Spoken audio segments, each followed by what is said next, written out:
ఈ రెసిపీ మనకి లంచ్‌లోకి అలాగే పూరీకి, చపాతీకి అన్నిటికీ చేసుకోవచ్చు. ఎలా చేయాలో చూపిస్తాను. ఫస్ట్ అయితే చపాతీ చేసుకునే విధానం పూరీ పిండి తీసేసుకొని తగినంత సాల్ట్ యాడ్ చేసుకొని half table spoon sugar add చేసేసుకొని ఒకసారి దీన్ని మంచిగా మిక్స్ చేసేసుకున్న తర్వాత కాల్చి చల్లార్చిన పాలైతే ఇక్కడ మనం యాడ్ చేసేసుకోవాలి. ఈ విధంగా యాడ్ చేయడం ద్వారా మనకి చపాతీ అనేది పొరలుగా వస్తాయి, సాఫ్ట్గా వస్తాయి. ఇలా మంచిగా మిక్స్ చేసేసుకున్న తర్వాత ఈ పిండి మిశ్రమంపై మనము ఒక టేబుల్ స్పూన్ ఆయిల్ కూడా యాడ్ చేసేసి మంచిగా మిక్స్ చేసేసుకోవాలి.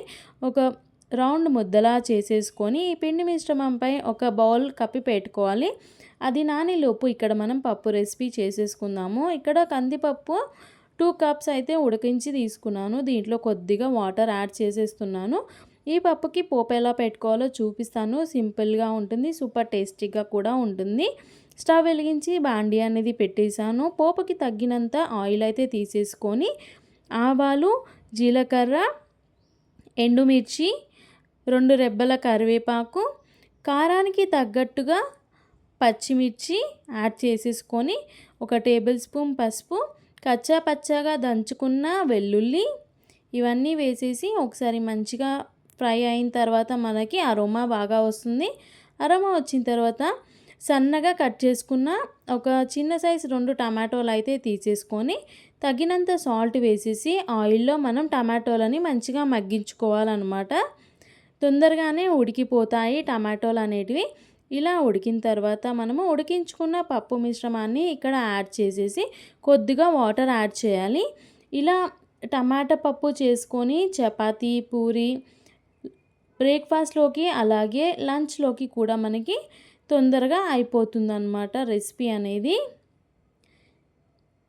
ఇలా అయితే మనకి పప్పు రెడీ అయిపోతుంది.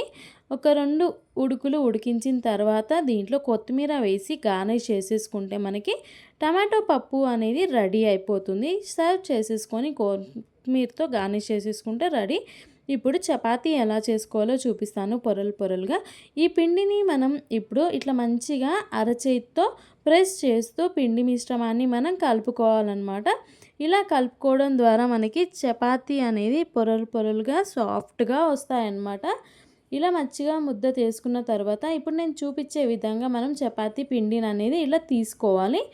ఇలా తీసేసుకొని ఒక రౌండ్ ముద్దలా చేసేసుకొని రెడీ పెట్టుకోవాలన్నమాట.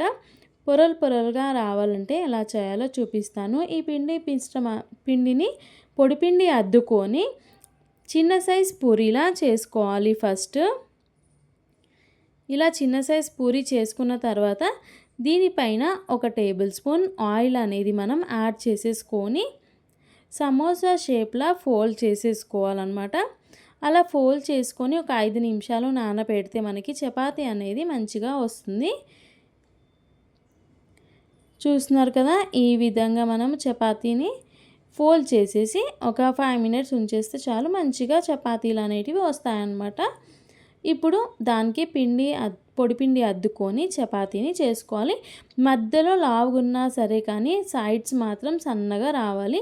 అప్పుడైతేనే మనకి చపాతీ అనేది మంచిగా పొంగుతుందన్నమాట. చూస్తున్నారు కదా, ఈ విధంగా. కావాలంటే మళ్ళీ కొద్దిగా పొడిపిండి అనేది అద్దుకుంటూ మనం చపాతీని అయితే చేసేసుకోవాలన్నమాట. నేను స్టవ్ వెలిగించి ప్యాన్ అనేది పెట్టాను. ప్యాన్ కూడా హీట్ ఎక్కిపోతుంది. చపాతీ అయ్యేలోపు ఇలా సైడ్స్ మాత్రం సన్నగా రావాలి. ఇప్పుడు చపాతీ రెడీ అయిపోయింది. మనం ప్యాన్ పైన చపాతీ అనేది వేసేసి చపాతీ లో ఫ్లేమ్లో కానీ మీడియం ఫ్లేమ్లో పెట్టుకొని కాల్చుకోవాలి. కొద్దిగా ఆయిల్ వేసి కాల్చుకుంటే సూపర్గా వస్తుందన్నమాట. ఇలా మనకి చపాతీలు అనేటివి పొంగుతూ ఉంటాయి. ఇలా పొంగుతుంటే తినని వాళ్ళు కూడా ఇష్టంగా తింటారనమాట. చిన్న చిన్న టిప్సే కానీ చాలా ఉపయోగపడతాయి అన్నమాట. ఇలా చపాతీ రెడీ అయిన తర్వాత మనం ఆయిల్ అనేది అప్లై చేసేసుకోవాలి. 2 దిక్కుల ఆయిల్ అప్లై చేసేసుకొని సర్వ్ చేసుకుంటే మనకి చపాతీకి చపాతీ రెడీ అయిపోతుంది. చపాతీలోకి పప్పు రెడీ అయిపోయింది. డిష్ అవుట్ చేసేసుకుంటే సరిపోతుంది. మీకు కూడా నా వీడియో నచ్చితే లైక్ చేయండి, షేర్ చేయండి, సబ్స్క్రైబ్ చేయండి. మళ్ళీ ఒక కొత్త రెసిపీతో ఉంటాను.